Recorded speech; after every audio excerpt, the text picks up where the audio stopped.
Hi guys, so in this video we're going to look at what's called the multiplication rule. The general multiplication rule is given on the side here, and we're saying that E and F are events, then the probability of E intersection F is given by the probability of E multiplied the probability of F, given that E has already occurred.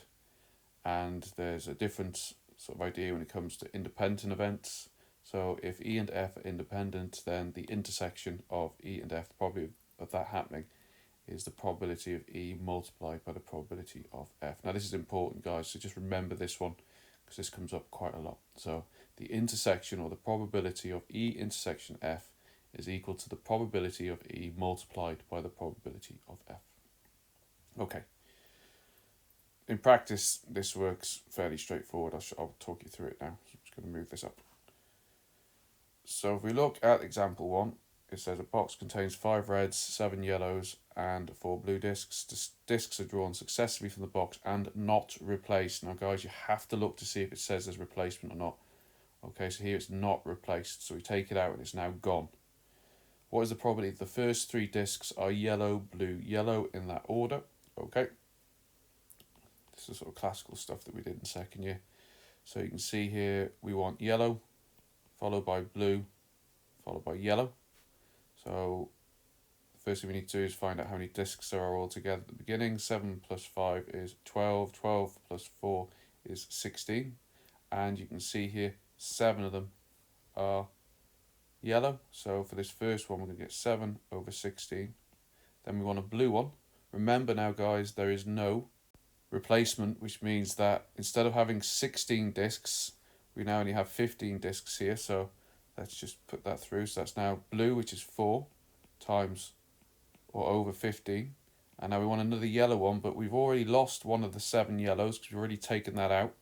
So we now only have 6 yellows left, and there's only 14 discs left because we've taken 2 out. So now what we've got is 6 times 14. If we work that out, then we get the answer of 1 over 20. Just go through that again. So yellow, blue, yellow. So for the first one, there's 7 discs that are yellow out of 16. It's not replaced, so we now only have 15 discs left. We want blue, so there's 4 of them are blue that are left in the bag or box. And then for the next one, there's 14 left, but we've already had one of the 7 yellows, so there's only 6 yellows left, which is now 6 over 14. Multiply them together, get 1 over 20. Okay, second part. It says, what's the probability that the first disc is the fourth disc? Sorry, the first blue disc is the fourth disc drawn from the box. So what we want is not blue, not blue, not blue, and blue. So that's essentially what we want. So how many are not blue?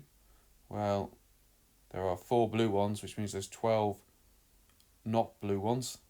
So what we can start here is, first one then is 12 over 16, multiplied by, well, there's 1 less now, 11, and there's 1 less disc, and so on and so forth. So 10 over 14, and now we want a blue, and there's still blue, there's still 4 of them left out of the 13 that remain. Whack that into your calculator, and you get 11 over 91. Okay, so again, very quickly just talk you through it. Not blue, not blue, not blue, blue, because we want to be the fourth disc drawn for the box. There are 12 that are not blue out of 16. One of them is gone, so now I have 11 out of 15 that are not blue, 10 out of 14 which are not blue, and then we want the blue at the end, so there's 4 blues left out of the 13 remaining ones in the box. So look at the next example. So box A contains 3 white and 2 black, box B contains 5 white, 7 black. Disc is removed at random from box A, its colour is noted, and then it's placed in box B. The disc is now removed at random from box B, and its colour noted. Find the probability of the 2 discs removed, one is white and the other is black. Now the easiest way to do this is probably using the idea of the tree diagram, what we've done before. So let's draw a tree diagram. So we've got box A and we've got box B. So box A here, okay, and it's either going to be white or black. Let's deal with that first. We'll do the probabilities in a different colour. So 3 white and 2 black. So there's 5 altogether, which means it's a 3 in 5 chance of being white and a 2 in 5 chance of being black. Okay, it says box B contains 5 white and 7 black. So we'll go just do the box B's here. So there's B. This is box B. If you want to just do a little dash there and say that that's box A, and this is box B. Helps if I put A there. And I'll just put W for that and B for black, white and black. And let's go and have a look at what it says here. So it says here, disc is removed at random from box A, its colour is noted and is placed in box B.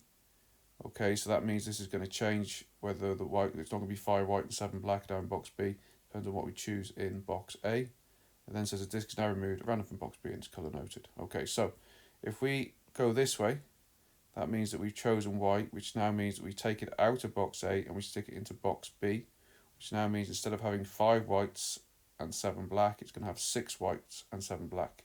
So this now is going to be 6 over 13, and this is going to be 7 over 13.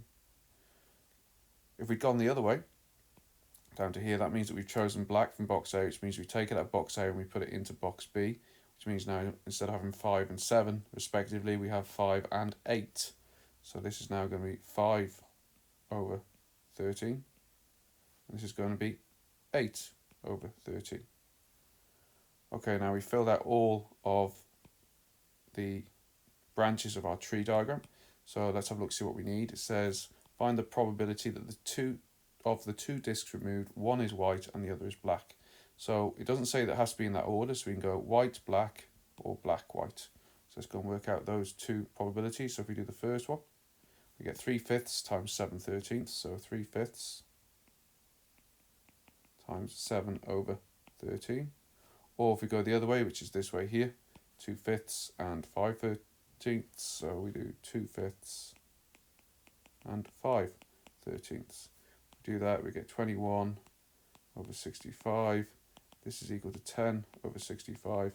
And we can add them together and we get 31 over 65. So 31 over 65. Okay, the last example, it says 5 different cards are selected from random from a standard pack of cards. What's the probability that we get 3 aces and 2 kings? It doesn't say that these have to be in order. If they're not in order, it's a combination. Okay, so there's no order here. It doesn't say that it wants an ace, ace, ace, king, king. If it did, we'd use what we'd done a second ago. So what we're going to be using is we're going to be using combinations. Okay, so the first thing we have to do is we have to work out what's the total number of ways of getting 5 cards.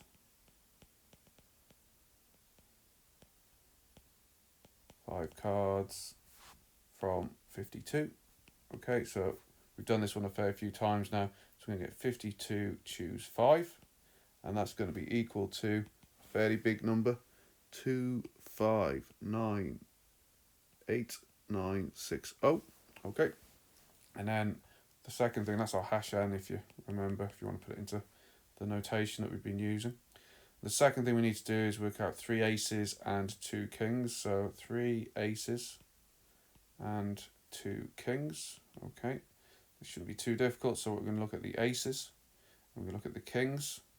Okay, so how many aces do we have in a pack? We have 4, and we need to choose 3 of them. So that's the 4, choose 3. Kings, how many kings in a pack? There are 4, and we need to choose 2. Okay, and that means that's going to leave us with 44, is it? Left in the pack, and we don't want any of them because we don't want to choose any of those last numbers. Okay, again, you can see here 4 plus 4 is 8. 8 plus 44 is 52, so that's the 52. Choose 3 plus 2 plus 0. 3 plus 2 is 5. So again, we've got 52, choose 5 here. I'm just going to put R for the rest of the cards there. Okay, so just run through that again. So there are 4 aces in the pack.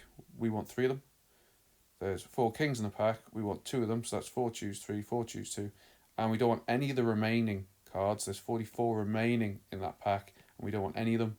That gives us a 52 on the top. It gives us our 5 on the bottom. And all we do then is multiply that out. If we multiply that out, it's a little bit easier. That comes out to be equal to 24. And that is equal to my hash R. And the probability then of 3 aces and 2 kings is equal to, it's hash R over hash N, which is equal to 24 Look at that really big number, 2598960, and that will go down to 1 over 108290. Okay.